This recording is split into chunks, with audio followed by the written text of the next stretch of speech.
the BookNet Fest 2020 keynote. Hello. Thank you for joining us. I feel like we have the same level of like sort of anticipation as we do for the actual live keynote. We both did this like hee right before we started. This is like incredibly on brand. So thank you all for joining us. If BookNet Fest 2020 had happened in person, we would all be together this weekend. Cry face. So thank you for understanding and for working with us. So this is the official announcement of what we're going to be doing this year. So this year we're going to be doing all online programming throughout the month of September. So we decided to spread that out both for ourselves and just for your guys' sanity as well, and to make it a whole month-long event. So we'll be having different panels and things that Mari will talk about a little bit more. But before we get started, I did want to thank our sponsors for this year. So that is Little Bee Books, Owl Crate, and Big Honcho Media. So really huge shout out to them for continuing to sponsor us with all the craziness happening with the event having to switch online and everything. So for those of you that have attended every year and you are familiar with the Owl Crate badges that we have for everything every year, we are working on doing a pin for this year for you guys to get. So if you do collect the badges, look forward to that. We're working that out. And then also we will be having a t-shirt for this year as well too, for people that have been collecting the t-shirts every year as well. So that is the plan. And Mari will talk a little bit more about kind of what the programming is going to look like for this year. Yeah, so I mean, we'll also backtrack and talk about just the experience of overall, like planning for this year, and then obviously not being able to do it. But we definitely, when we were considering options, we knew we didn't want to do nothing or to skip a year. So we wanted to bring some online content, but also stay true to what BookNet Fest is in person, and then also make things that we enjoy also, like in a format that we would enjoy. And so we came to this idea of it not being like a single day event or across a weekend, but really spreading out the content throughout the month starting in September. So I'm going to tell you guys what that's going to look like a little bit. So our panels this year are actually going to be podcast episodes. So we decided not to go live stream or live show. So we're actually going to be doing podcast episodes that will be released like normal podcasts, but also we'll be cross-posting them on the BookNet Fest YouTube channel. So we know that podcast episodes are a little bit less interactive than like a live show. So we wanted to keep some of that interaction alive as well. So following every podcast episode in that same week, we're also having live Twitter chats to go along with them to continue the conversation, to ask the panelists questions and things of that nature. So every Saturday in September, going into the beginning of October, we're going to be having those panel podcasts. And then on Sundays, we're going to be having either activities or meetups of some sort. On Mondays, we're going to be hosting Instagram challenges. And then on Wednesdays, we'll have workshops. Thursdays, the Twitter chat that belongs to the previous week's panel and podcast, and then a new podcast on Saturday again. And that's how the rolling calendar will go. We're going to put all of this out for you guys to check out, of course, and it's just a little sampling of all of the wonderful panels that we would have had live this year. We're really excited. We're going to be talking about things like the politics of reading. We're going to have a panel on writing. We're going to have a panel about how do you pick what you read next and things of that nature. So we're trying to cover a little bit of everything you would have seen in person, give you a flavor of what BookNet Fest is, but really keep that interaction going, making sure we're making connections and keeping conversation between everybody. So check out the website, check out the Twitter, and over the next week or so, we'll put everything up there so you guys have the exact schedule. Yeah, so this was, like Mari was saying, we kind of discussed how to make this really achievable for us too as creators, because it's a very different story, the amount of emotional energy that goes into event planning when it's in person versus online. And we just felt like everyone would be really exhausted if we just did a fully online event, especially with everyone doing school and work online right now. We didn't really want to have to replicate that scenario. So we felt like spreading things out and giving you guys a lot of flexibility was a really good way to do things, and also giving you guys a taste of BookNet Fest if you haven't been able to attend in the past. This is a little sliver of how it usually is, and then you can kind of decide if you want to hopefully attend future events in person. Also, I wanted to point out, that we do have a GoFundMe going on for this year as well. So that is linked down below. If you guys really are enjoying what we're talking about here, what we're talking about in the podcast, really supporting the event moving forward, the link for that is down below. And if you guys do donate during the live stream, we'll shout you out.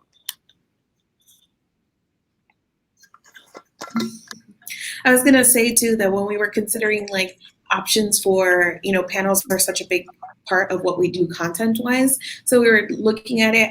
I think we also, so many things have been happening with live events and like Zoom bombings and, making sure that we're creating this content in a space that is safe and secure for our panelists that we have a little bit more control over. So it felt to us like podcasts have been such a big part of BookNet Fest always too.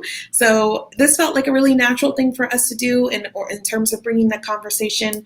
But we hope that you guys will listen along. But like I said, also participate in those Twitter chats. The Discord is going to become a huge hub for the entire month and all of the activities that we're doing. So we'll get to see you guys on multiple platforms across multiple kinds of different contents, and we hope that you'll participate in as much as you can. Yay. So yeah, we just wanted to kind of first start this out with sort of commiserating about the misery that was this. I know that everyone kind of, when we're doing these events, is like, 2020, and that's like what everyone does when we get together online now. But that is, we were all supposed to be together right now, for those of you that were planning on attending. So it's like a really huge bummer. We recorded one of the podcasts today, and it was like, oh, we should have been at a pool today. In an alternate universe, I hope we're thriving. I hope prom was really fun. I'm sure my playlist was bomb again. Like, I'm very sad about it. So yeah, when we were really trying to make it work, I think at the beginning, kind of like everybody, we were like, I know I was definitely like, let's just hold off, because what if it's fine in summer? Right? Like, what if it's fine? What if Florida's not on fire? What if it's okay? And then as we were getting closer, I want to say maybe like May-ish, we were both like, ooh, this is not going to happen. So then we kind of were going back and forth, because if you haven't attended before, typically speaking, BookNet Fest gets almost interrupted by a hurricane like every year. So every year, Mari is like, Sam, can we please move this out of hurricane season? And I'm like, no, like every year. So we were thinking that maybe we could move it. This could be sort of our moving it to spring 2021. And we had asked people what they thought, and it was kind of split between they were kind of okay either way. So we were going to do that. And then we were like, you know what? Is spring even going to happen? Like, we don't think that it's going to be fine by spring. So we're like, let's just give ourselves the full year, do an in-person or online like event, and then do the in-person event in 2021. And hopefully things will be back to kind of normal. So yeah. And if we're like, I don't know, I guess a peek, we always, at these keynotes when we're in person, we talk a little bit about like the process of event planning, especially because like, I don't know, we're learning this, or we have been as we go. And this was a passion project. And now it's like every year we learn more and more about putting this together. So even from our perspective of like, we were hoping, like probably by fall it will be fine. There was also an element of like, we signed a contract with the hotel and the venue. And so this is part of event planning, is like, even in March, if we had said there's no way, that it would have been a wait and see game, because we signed a contract and we're on the hook. BookNet Fest is on the hook for that contract, whether 0 people or, everybody shows up. So it was very much a game of chicken between everything that was going on and what we wanted to do, keeping our attendees safe, being locked into this contract. And it just was a waiting game, unfortunately. And I know people were asking us like, what are you guys gonna do, what are you guys gonna do? And the answer of like, we don't know. Yeah, we have no idea. Yep. Up until when we announced that yes, definitely it was not at all going to be possible to hold it. And thankfully the venue and as things progressed, they did work with us and were able to reschedule 2020 for 2021. So it was just a wait and see game. And then it was, okay, now that we're moving this, what do we do? So it was a lot of different moving pieces. Yeah, definitely. I want to shout out our own Kathy. Thank you for being the first to donate to the GoFundMe. Kathy's been a huge supporter of BookNet Fest since the very beginning, and Kathy has also been doing BookNet Fest related tags all of the years that we've been doing it. So she also did a tag this year for missing BookNet Fest and things like that. So definitely check that out for all of your BookNet Fest tag related content if you guys want to be creating content as well, which we love to see. So yeah, it was we were kind of going back and forth because as a smaller event, we sort of had the privilege of being able to wait longer because obviously we were seeing a lot of big things like Comic-Cons and stuff being canceled. So people were like, BookNet Fest, what are you doing? And we're like, well, we don't get a lot of the things that like the Comic-Cons and stuff have. We're not having like a ton of people coming in. We're not having thousands of people. We're not having international. We have a few international. Shout out to our Canadians who usually make an appearance. But like we don't tend to have like complete, across ocean people coming and all of that. So we were less concerned about that. We're like, well, let's just wait because maybe the United States will get it together. Wishful thinking. Didn't expect to be where we were right now. So we were kind of holding off. We're like, we can really make a decision by June. Like, we'll really know, which is sort of last minute for really big events. But for us, like, we've kind of gotten this machine in place where we sort of know. And a lot of our planning does happen. I mean, we have grand scheme things going on, but a lot of stuff is really right before the event anyway. So it didn't really change our scheduling that much. But then we finally were like, big sad. We have to change things around. So. Yeah. Yeah, it was everything that everybody went through, like personally, with this whole pandemic thing, where it was like, oh, by the summer it will be fine, and it's like, oh, by the fall, like that's what the event went through, also. Yeah. So, I mean, from the beginning, there were a lot of people who said a year, and when we get, but there was always that bit of like wishful thinking and not really understanding the scope of everything. I think until we just kept being in it. And then also the event is in Orlando, and Florida's a hot mess right now. So it's just like compounding things. Like, we're really, really bummed, but obviously this is the only decision that could have happened. There was no way to have this at all responsibly or, to feel good about inviting people to travel or to be anywhere. So it was the only decision to make, but also we're still really bummed that we're here and not there. Yeah, we were definitely, like, the thing that we kept talking about was that, the whole point of BookNet Fest was to bring the online community offline. Like, that's the entire point. So to do it online, even though we know it's a necessity, we know it's for safety, was still very like disappointing to us because we're like, the whole point is to bring it offline. So we had that element too. And then also we're two bitches who get very tired. So we were like, I don't want to have a full weekend. I don't want to have a full day. Like, that sounds so not fulfilling because obviously we do this for the community, but we also like are very fulfilled by doing this kind of event. And it's so fulfilling, the payoff that we get just like emotionally and having the community around us in person. So we didn't want to lose that. And I'm actually very proud of what we've done and been able to put together for the online event because I feel very like excited about it instead of feeling, there was a certain level when we were first deciding to go online that I was feeling really big dread. I'm just like, I don't want to know, like digging my heels in. Like we were both kind of procrastinating, talking about it. We're like, we need to meet. But we would like both forget our meeting times. Like our brains would be like, no. So yeah, when we figured out like, oh, let's do this spread out event so that a lot of people can participate and you guys can participate in your own time too, that makes, I know it makes me feel like so much better. And I'm just really excited about the next month. I am too. And, to be like real about it, we were, again, everything that everybody has been experiencing in the middle of this pandemic, like we have too, and the event has too. So it just, and we're two people and plus Caitlin who helps us out as well. And we get so much support from the community and we always have. And whenever we reach out, people are there to like offer their help. But there are so many like big ticket items that Sam and I have to do to put this together. And we were both in the middle of like, absolutely not. Like, we don't have the energy. We don't have the emotional capacity. Like, we're tired. And, I wasn't making anything. I wasn't reading anything. I had lost my job. So there was so many things going on in the middle of also what are you going to do about this event? And Mhm. it was just a lot to like take on and process. So I'm so happy that we ended up where we have ended up. I'm really proud of everything that's going to come out in the month of September. And I'm so thankful to everybody who was patient with us and understood that we were working through a lot of different things, not only just what's going to happen to BookNet Fest. So Yeah, absolutely. It's been a personally and professionally and everything stressful year, I think, for everybody. So yeah. yeah, really appreciate the support. So we did ask on Twitter, kind of like we did last year for last year's keynote for those that attended, kind of what everyone feels like were the big discussions that have been happening over last year. And it's interesting because I think that everyone can agree sort of politically that this year has been an explosion with everything that's happened, not just the pandemic, but just everything. And that has definitely affected what we're talking about in the book world as well. So we encourage people that are here to also drop things in the chat. But before we get into what people are that are attending are kind of thinking about this, Madi, what do you think has been like one of the biggest things that you've seen? I know I'm going to like put you on the spot.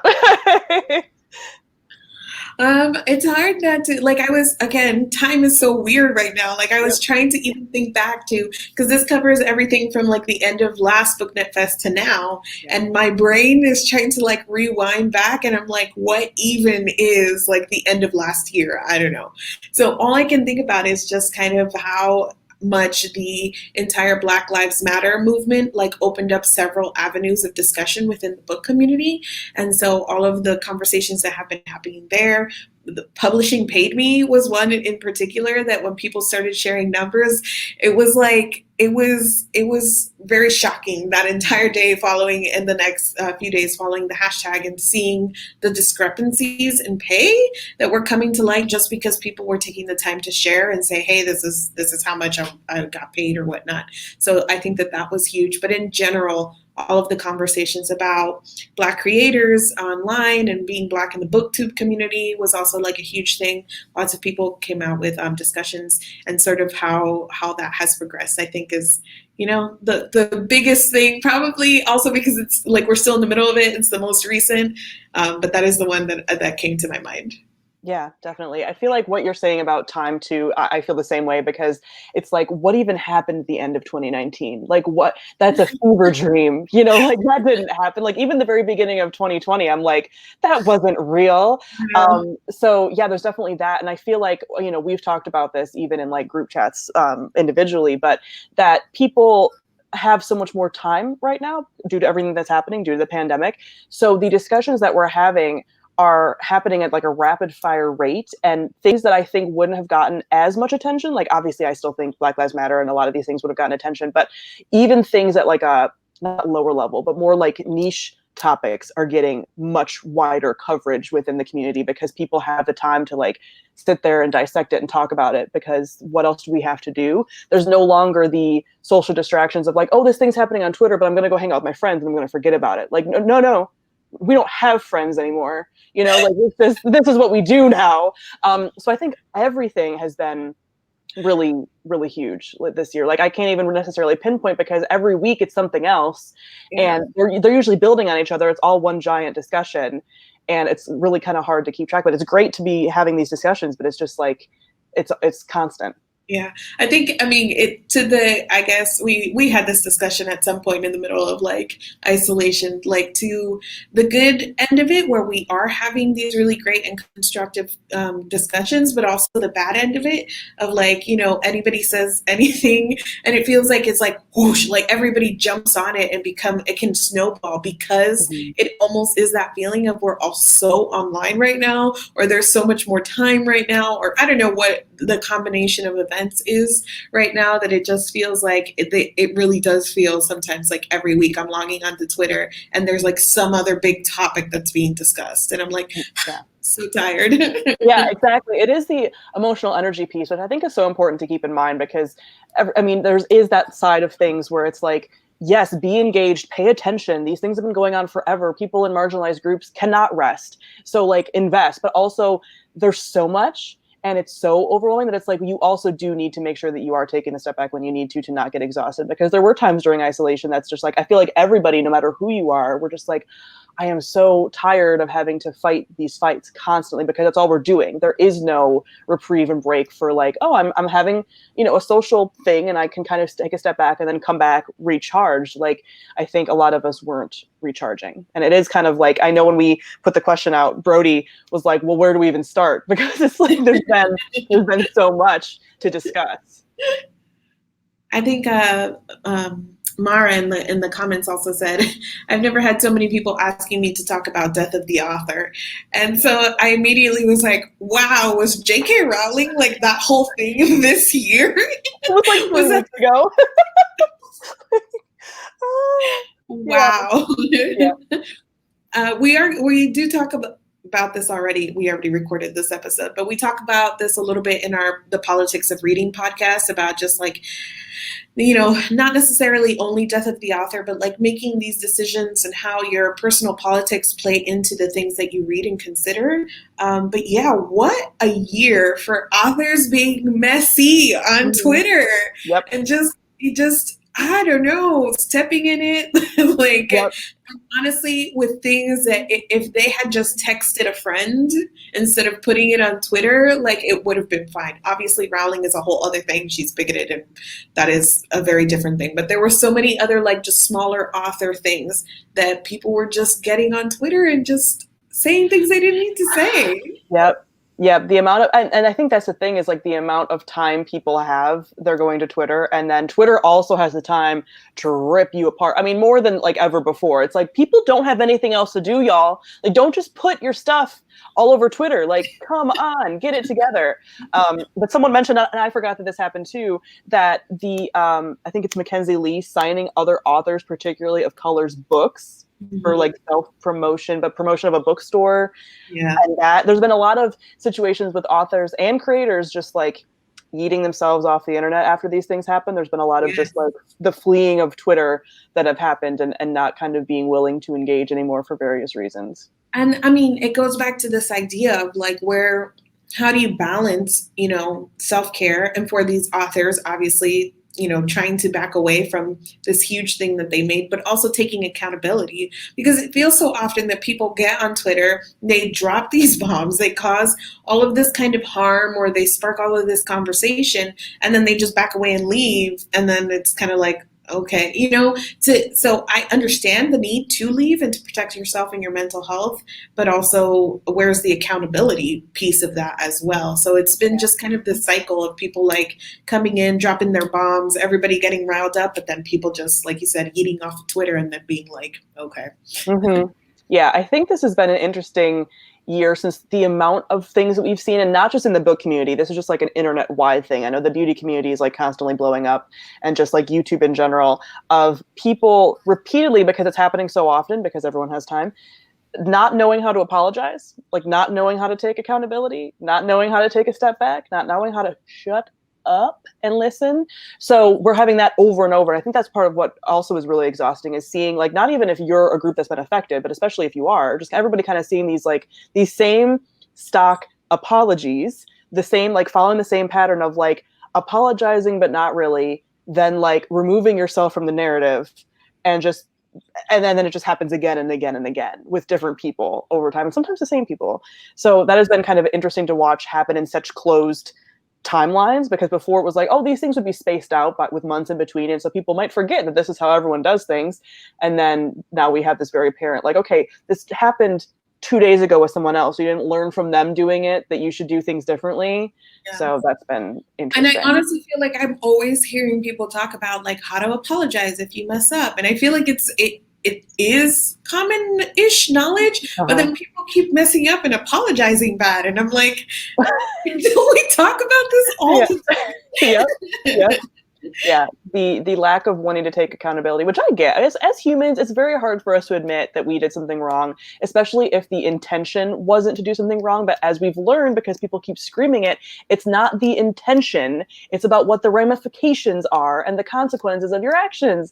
And people still haven't quite gotten that through. So I'm hoping that by the end of 2020, it's happened enough that people get it. Yeah. Am I hopeful? I don't know. Yeah.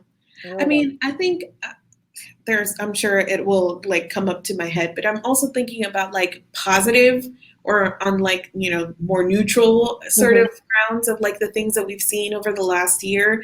And we were going to talk about this like live, but the amount that things have shifted in the community so that we're seeing so many more readathons and so much less of like other sorts of like community content that we used to do. Like, tags have been on a decline, but readathons are coming up and things of that nature, that you're just seeing kind of like different shifts in the kind of content that the community is putting out, which I think has been great for people now that we're like inside all of the time. And you're Mhm. like, what readathon am I doing this week? Yep. Because Yeah. Yeah, the amount of readathons, we were going to do a whole readathon panel, so that's what we were referencing, and that'll probably be something that happens in 2021 and beyond. But it is interesting as like, are we officially considered like booktube olds? I don't know. Like, I mean, like, it's sometimes I'm like, where do we stand? But to see that when we first started, tags were the way that you like made friends, built community. Like everyone was making tags, and tags are still around, definitely. But readathons are like the new thing, and there's some like constantly happening. Like I remember when we had to wait months between different readathons, and now it's like there's a different readathon with a different theme every month, and there's probably at least 8 of them happening. I don't even know about all of them happening because so many happen, and it is like an interesting way that we're building that community around reading and around choosing what we read and stuff. yeah, and I think also we're seeing a rise of book clubs as well. Like Yeah. those are like starting on the come up too. Which I say that we started one this year, so that's really interesting too. So that kind of idea of like having these smaller like live shows. Oh, somebody said book clubs too. At the Yes, same time. book clubs are definitely taking off right now. Yeah, it's interesting because I remember at the beginning of when I joined BookTube, like people started to try to do book clubs and they didn't hit. Like I know Booksplosion was the thing, but other than that, people like were trying to do them and they just never took off. And now there's so many book clubs, which I think is interesting. I almost want to know like the group psychology behind that, but also I'm tired and I can't really think about it too much. So, but it is cool, and I think it's just kind of proving that these friendships that we form are very real, and then they carry into we wish we could meet in real life with our book club friends, and we can't, so we do online things, Yeah, which is great. yeah, for sure. Yeah. Let me check Twitter too for um, other topics.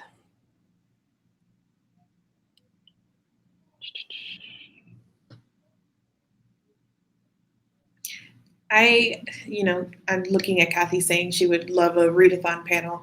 I'm not going to go back to sad girl hours, but only a little bit. There were so many panels we were excited about this year. Yeah. And, we make a lot of the content like almost immediately following like previous year's BookNet Fest. And obviously we like stay in tune with the community and see what people are talking about and make adjustments. But some point after BookNet Fest, we always sit down and we're like, okay, like what's on our mind? And we just make like a huge list.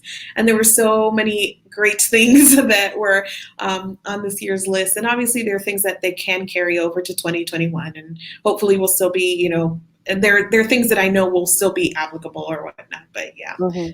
that's kind of one of the big things that's like getting me. It's like, oh, we had so much good stuff planned for you guys. Mm-hmm, mm-hmm. And that is one nice thing that like most of it can carry over into 2021, and a lot of our work is like kind of done for 2021 a little bit. I mean, we always do a mad dash like right at the very end, like that happens, but generally speaking, like we know what we're doing next year. We don't necessarily have to redo all of our content and stuff, so that's a really nice thing.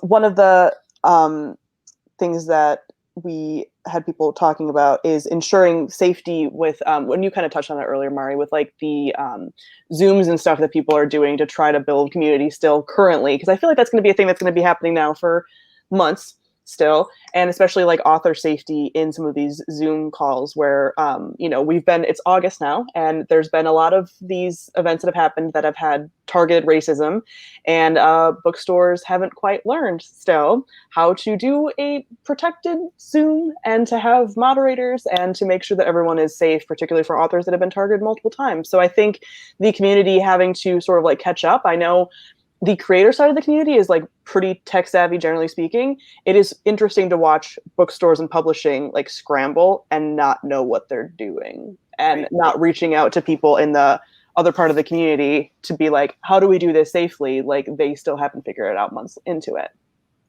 I think it's also really interesting to see kind of how these sorts of things that are meant for in person, something like a panel, trying to translate that into online things and without really taking into account things like, security, moderation, things that you would hopefully think about in an in-person panel that people aren't necessarily thinking about in an online panel, but also just like seeing the way that things like, I don't know how many live shows that I've seen that are part of events that things go wrong. And it's like the law of a live show that if you're going to have a live show, something's going to go wrong.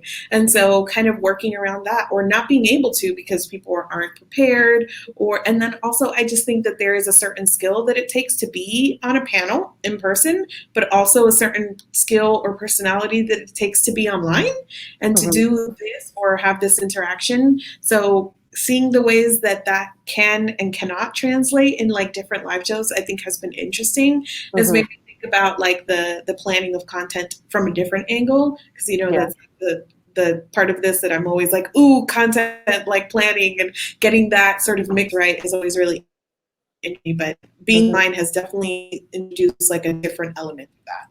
Yeah, definitely. I think not to like pat ourselves on the back too much, but like we make a good event and I really like what we do. And it's been interesting to watch other events who aren't usually online and are not as tapped into the online community, like not know what to do. Worldcon comes to mind, again, not in like a bashing way, but there's been a lot of events that are like huge that have been going on for like 75 years and things like that, that like didn't know how to translate it to an online platform. So we've been really lucky that like we're tapped in enough and we do, everything like this online anyway for most of our content, that it's like it's fairly easy for us to transition and we didn't have a huge learning curve and we knew how to make it successful, where a lot of other cons and stuff that don't have to worry about this online thing and always have been in person are kind of like struggling with how to do it. So right. Yeah. And I guess also like not like you said learning, because there have been enough Zoom bombings now that I'm like, hello, like, can somebody do something about this? Or yeah, exactly. Yeah. Joss brings up a really good kind of point that bookstores and publishers shaming the public for American Dirt events and yet silent for these virtual ones. So like, it's funny. Was American Dirt within the last year too? Did that happen right after BookNet Fest? Oh my God. Like what? Like, I feels like American Dirt happened like 2 years ago. So yeah, like seeing the reaction, and it is interesting because I think, and I talk about this like pretty frequently with people, but like we forget, I think, in the online book community, that like we are actually like a fairly small chunk. Like, yes, we are vocal, but like even for like the J.K. Rowling stuff, like general Harry Potter fans that aren't keeping up with her Twitter and aren't online, like have no idea what she did. Like have no clue. Like, it's just some people that are ignoring it, but like generally speaking, somebody that just like read the Harry Potter books and isn't on YouTube and on Twitter has no clue she did this, and is living their life and buying merchandise and going to Harry Potter World and like everything is normal. Well, hopefully not going to Harry Potter World, but I guess it probably is open. Who knows? Madi, is it open? Yeah. So yeah, you can get a Corona with the side of your butterbeer, but like it's interesting that it's like we have all these big discussions that feel so huge, and we always kind of talk about this where it feels so huge for us in the community, but it's like reminding ourselves that the general public has no clue. Right. I think this gets into the conversation that we have pretty cyclically about cancel culture and just kind of the discussions that we have on Twitter and things of that nature, because I thought American Dirt was canceled. Like if by judging by my timeline, we were all like, no, cancel, you're over. And then it was still like, on the bestseller list. I see it everywhere in promotions for like actual bookstores, and I get recommended it all the time from like different apps and things. And then you have that moment of like, okay, so like my little Twitter circle who is in the know does not at all represent like sort of the general what's going on in publishing or what readers in general in the US or other countries kind of represent, because honestly, the way we popped off on American Dirt and still. Yep. Exactly. It's still like nothing really changed. And I think that's what it is. Like, we do talk about this kind of every year, but that is what's so interesting about, like, we forget that we are not indicative. So like when publishing isn't listening to the online community and we're like, why not? It's a good reminder to be like, well, we're actually like a small amount. Like they know they don't have to pay attention because the general public is not hearing about the same stuff that we're hearing about. So someone mentioned we've had a few people mention in the chat as well as on Twitter, which I forgot this was this year too, the Barnes & Noble Classics putting people of color on the classics, which is Stop. like, That was this year? yes. Like how that was at the beginning. I think that was during like the Tiger King era. Like Wow. things weren't as bad. Like that was this weird part of quarantine that just was like surreal. I think that's when that was happening, where it was like they were, who okayed this and thought this was just going to be like, oh, now we're acting like these are divert. But No. also, like, okay, if it happened during Tiger King era, what foreshadowing for what was going to come like later in terms of like you just see like shallow wokeness or like Uh-huh. shallow the things that we got later that were all so performative in terms of like, oh yeah, people of color, we stand, we support, and you're Right. like, okay, you put us on a cover, Yeah. a racist Right. that's like, Right. so like the foreshadowing there is like really interesting to consider now in retrospect. But yeah, wow, Mm-hmm. that was a whole thing that happened in 2020, huh? Mm-hmm. Mm-hmm. Yeah. Someone mentioned too, and I forgot that this happened, was the Oprah Book Club had American Dirt Party with wire fence decorations. Yeah. Like things are just like, what? And I think it's been really interesting. I know we're harping on this, like people and brands fucking up, but like they have like a lot. Like we had a book subscription box, and I think it was a UK box, but was it a US one? I forget, that put in a dream catcher in one of their boxes and like had, they were like, oh, we're so sorry, and it wasn't like a Native American character or anything. And then the response to the criticism, a lot of brands, not even just book brands like across the board, have been very bad about, not just this year but continuously, like if they get called out by a marginalized group, blocking the marginalized group, like only listening to the people who shouldn't be accepting the apologies. Like, hey, white people, don't accept apologies that are supposed to not be directed at you. It's not for you. That apology is not for you. So stop saying it's fine. But then we have these brands being like, look, everyone says it's fine, and it's like, ooh, no, that is not how that works. Right. So And yeah, it's been interesting. obviously we mentioned like Black Lives Matter, but also within like our smaller, YouTube community also, we've been seeing a lot of conversations and a lot of like the ways that, the book community, have not been showing up for Indigenous folk within our community. And there were like multiple things that happened all back to back, including like just the conversation that resurfaced about Stephanie Dan Meyer and her stupid books. I cannot. Oh The fact that in 2020 we had to have people like, let me just enjoy my cultural appropriation. Can I have joy? Yeah. And I'm just sitting here looking at them like, no, you can't just have your racism joy. No. No, yeah, I keep, yes, I mean, I know we bring up Stephanie Meyer like all the time. However, what the hell is happening? She got herself up this year, okay? Yes, and it's wild. But I'm very proud of the community for like seeming to now recognize the like Native American community a bit more. There's been a ton of really great creators that have been very vocal, but again, they shouldn't have to be. They shouldn't have to be like using all of their energy for this, because I think there was even something this week that Brody was talking about with something happening with Native American creators and like publishers and stuff. It's like, do better. And yeah, so at least there's eyes on it in a way that there hasn't been before. But yeah, I think our own accountability of like, we haven't stepped up enough and this is ridiculous, has been interesting. But speaking of Stephanie Meyer, I think this has also been the year of authors who've been gone coming back. And I want them to stop. I would like them to take a whole seat. Stephanie Meyer coming out with that. The Ballads of Songbirds and Snakes. Suzanne, we were rooting for you, and like, come on, man. So like these authors coming back and sort of everyone having this like sense of hope that it's like, oh, we're re-embracing our nostalgia when things were better. And it's like, no, we're not getting that. We're not. Yeah. That's been bad.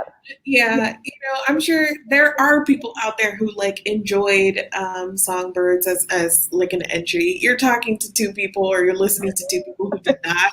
So I'm like extra salty about that. Suzanne Collins and Stephanie Meyer decided that in the middle of the pit that was 2020, they're going to bring us like these additional things. So, oh man!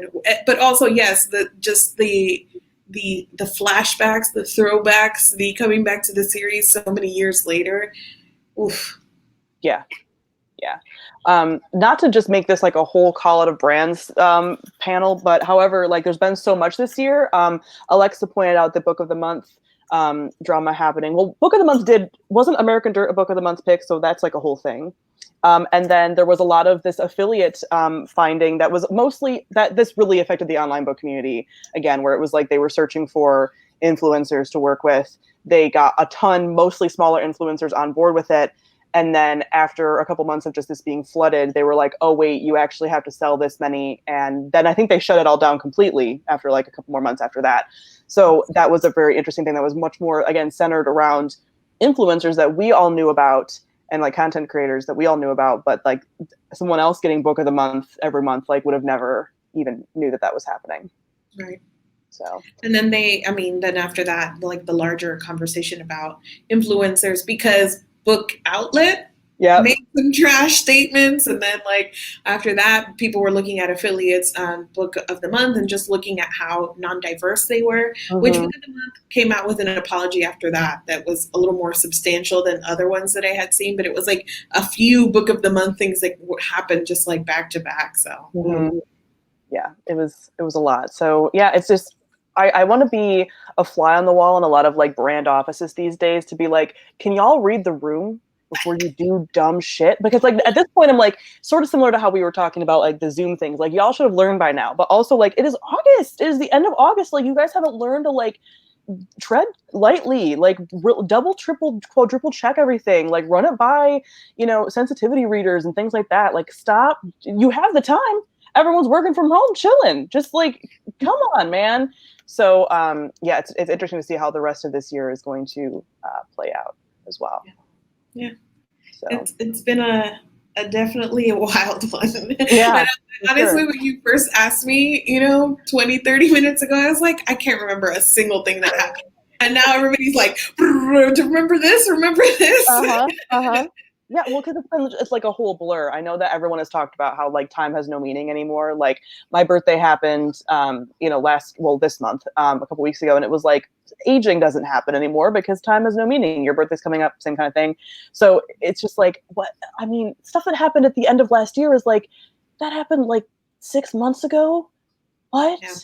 Yeah, I remember like thinking in March when people were like, "Oh, I have a birthday." I'm like, "Oh, that sucks for anybody who has a quarantine birthday." Little did I know that 80%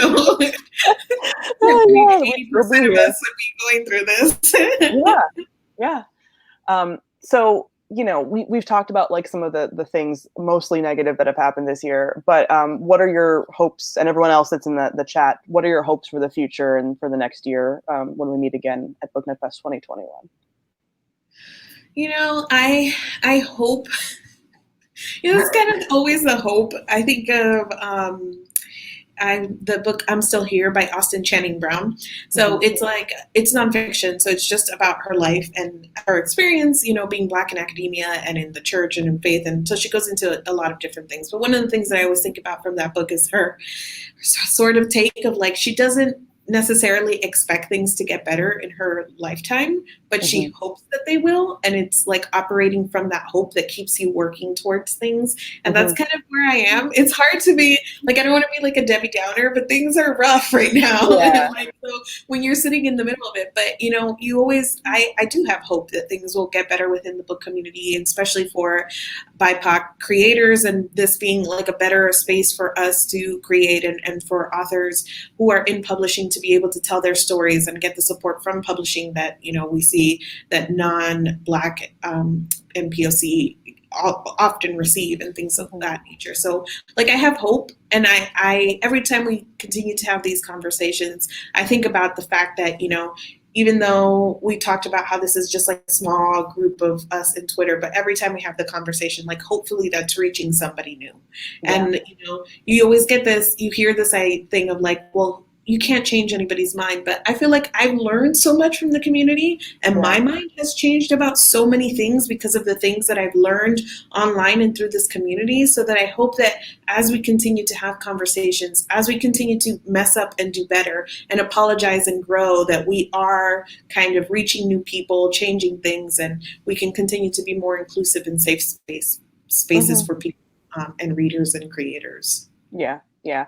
I definitely agree with that, where it's like, yes, I'm like cautiously optimistic. I mean, I do feel like as much as we are like, man, things aren't where they should be, things have improved continuously throughout the years of like being on BookTube. Like the discussions we're having, we would have never had when I joined back in like 2014, 2015. Like it wasn't what people were like comfortable talking about. It wasn't what people didn't have like the language almost, I feel like it's no excuse. Like this has been a problem this whole time, but like we just didn't have these conversations. And like you're saying, the ripple effect of that too, and how we bring that into our offline lives, because I recently started a new job, and my job's been really good about doing like diversity training and specifically anti-racist training, but I'm sitting in there and I'm like, I know this stuff, like, because they're starting with the basics, and I'm like, wow, it's really cool that like from being online and being exposed to so many different people that I would have never been exposed to in just like my day-to-day life, having that foundation that like I'm starting with that foundation already built. And so I'm being able to go into like some of these more intermediate topics. And some people are just starting. And it's great that people are just starting too. Like that's awesome. But it's interesting to see how like we are affecting things offline as well. So yeah, like people are mentioning in the chat, that people are both hopeful and not hopeful. We keep getting beat down. But I do think that there is something kind of special about 2020. As much as it sucks, it sort of does feel like, and I say woo-woo stuff all the time, so forgive me, but like it does feel like the planets are aligning. Like it is a time that like there's a lot of change happening right now, like, and there's a lot of power structures that are being challenged in a way that they haven't been before globally, and that does trickle down and affect the book community. And I think that if we go through this like painful process right now, we have the potential to come out on the other side like way better, and having those kinds of like deeper discussions that we've been wanting to have this whole time, because we finally like pulled that band-aid off. Yeah. So that's kind of my hope. I think, again, not to like, pat ourselves on the back, but this is always an opportunity for us to talk to you about like, our dreams and hopes and visions for the event. And this event came from a place of us being like, we don't see what we want out there, so we're going to make it. And, we took the plunge and we made it. And so I feel like, that's hopefully that we can continue to do that and inspire other people to do that. And like, as much as we, for everybody who's like, yeah, I'm not hopeful, like, I totally get that.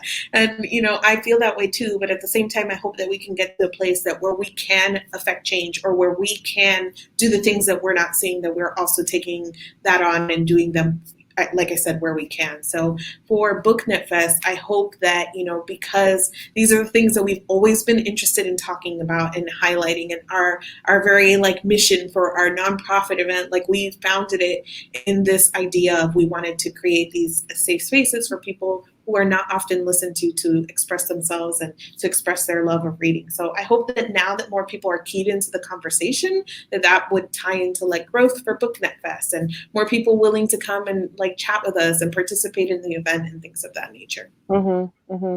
Yeah, like we've said this every year, but again, a lot of you that are watching and that are going to be listening this year, like haven't been able to attend in previous years, but we always came into this with the goal of, again, boosting those marginalized voices and the people that we haven't been able to see, trying to get people to the event. We have part of the GoFundMe that is linked down below for those of you that came in a little bit later. A lot of the GoFundMe money goes towards our marginalized creator sponsorship fund. So the last 2 years, we've been able to bring creators to the event in person and pay for their travel, for their lodging, for a stipend for food, and get them there when they couldn't come without that sponsorship. So that is what you guys do, help to contribute to the event, and that some of our sponsors do as well. But that is a huge thing, and we would like to be able to like expand that to have way more than just a few every year. We would like to be able to pay a stipend to all of our panelists. Like we know that's so important. As a nonprofit event, it takes time to get to that point, and it takes multiple years to get to the point, because we don't pay ourselves for this event. Like we're not getting paid at all. Like we don't get a stipend or anything, and we put all the like the work into it, but we really want to be able to give a stipend to people that, you know, these marginalized creators especially, that are coming to the event, and making sure that they're supported and can get there, because a lot of people can't without, you know, being paid for their time, which we want to be able to do. So that is a huge part of it. And then just, again, the networking and getting people out there, and meeting each other in a way that feels very safe. I am really proud of our event and how safe we do make it. Obviously, like, there are things that we can't necessarily prevent. We can't police everything that happens at the event, because it's humans and people and groups and stuff. But, you know, we've been able to expand the, like, workshops and the networking. You know, we had prom last year that I think a lot of people really enjoyed, because some people said after the event, they're like, you know, I didn't get to go to my prom, or I didn't feel safe at my prom, or I couldn't bring my partner to my prom because that wasn't, like, allowed at my school. So having a space, even though a lot of us are, like, firmly adults, to be, like, you know, having these experiences that we didn't get to have when we were younger in a community of, like, book lovers where we feel very safe, is a very important part of the event moving forward. Okay, I'm just gonna have feelings about the fact that we're not there. I know. It is, I mean, as exhausting as the event is for both of us, like, we leave the event completely drained. We barely get to see, like, any of you, you know, in a friendship type way, which sucks for us. Like, we wish we had more time. And every year I think we always, like, add on to the amount of days that we go. So we're like, okay, if people get there early, like, we can hang out with some people, because during the event we're just like, and going crazy. But this year we had a plan to do, like, a pool party on Sunday, and we should be there now. Like, you know, and that is that is just, yeah, that is sad. But I think 2021 is going to be like this, you know, resurgence. Like, I hope a ton of people can make it, because I know people, like, you know, are so jazzed. So I hope that, like, next year sort of, like, explodes in a positive way, and we have, like, a ton more people be able to participate, because that's like the dream. And I mean this in, like, the most positive, safe, wonderful way. I hope we all get messy. Like, I hope we're all ready. Yeah, like, plan for next year to stay longer than just the panel days, because, like, there will be fun. Like, because we're both saying, you know, we are in our early 30s, and we're like, listen, our bodies are not ready, but, like, once everything is safe again, it's time to relive our youth for, like, a couple of weeks at least. You know, like, we want to make it worth it. And we're two introverts that usually aren't like that. So yeah, I think definitely looking forward to 2021, and being able to come back together in a very safe way to have these discussions. All right. All right. Well, any other hopes and dreams, things you want to mention before we sign off? I'll just, and unless somebody has death to Oreos. I'll just repeat if anybody has, like, questions or anything before we sign off. But follow us over on Twitter at BookNet Fest, and then we'll be updating the website soon here over the next couple of weeks. It still has, like, it had the countdown for this weekend, so we're working on getting that all updated as we kind of finalize our calendar. And then also over the next couple of weeks before September, we'll release more information about the panels and speakers and things of that nature. So it will still feel like kind of the announcements that we do for the in-person event. So yeah, I you know, we talked a little bit about the difference between us being a small event and versus, like, larger events and how that played out. But because we are a small event, you know, something like this can be catastrophic for a small event, because, you know, we got into a good groove. We didn't know if we were going to make it past 1 year. We were coming up on, like, 4 years. So, you know, we got into our groove of making this thing. So it was very almost scary to have this, like, you know, not be able to happen. But my hope is that we can continue to connect with each other online, that we continue to have support from the community, from our sponsors and things, and we can survive this and see each other again in 2021. Yeah, definitely. Yeah. It was a bit of a shock, because, like Mari was saying, you know, small events sometimes do die when this kind of stuff happens. Like, we lose the momentum. So we hope that you guys, you know, continue to stay involved and excited. Like I said, the GoFundMe is a huge way to help, because obviously losing some of the registration costs for this year, like, it impacts, you know, the budget and what we can do. So if you guys at all, like, again, $5 is fine. Like, any amount that you can want to support us with is fantastic. So that's linked down below. But yeah, just looking forward to next year. So check out the website also for our newsletter. once things get more like rolling for 2021, we'll be announcing things via the newsletter. They get more frequent as the event starts coming up, but I feel like we get more detailed there than we even do on Twitter. So if you want to be engaged with that. Also, we have stuff on the website for if you want to be a participant next year and like help out, if you want to pitch a panel, if you want to pitch a speaker, if you want to pitch a workshop, if you really like what you're seeing this year and you want to be a part of it, that's all on the website as well, so that you can be a part of like the content creation at the event. So again, shout out to our sponsors for this year. That is Big Honcho, Owl Crate, and Little Bee Books. Really appreciate you and your help. And thanks to all of you. Like we said, we will have hopefully an Owl Crate specific pin and also the t-shirts as well for people that want to support via the t-shirts. So thank you all for coming to the keynote. We are sad. We miss you. We miss you, and we hope that you guys can join us, like I said, throughout the month and be a part of all the different things that we have going on and chat with us and everything. So thank you for being a part of BookNet Fest Online 2020. Yay. See you guys around the internet then. Yep. Bye. Bye.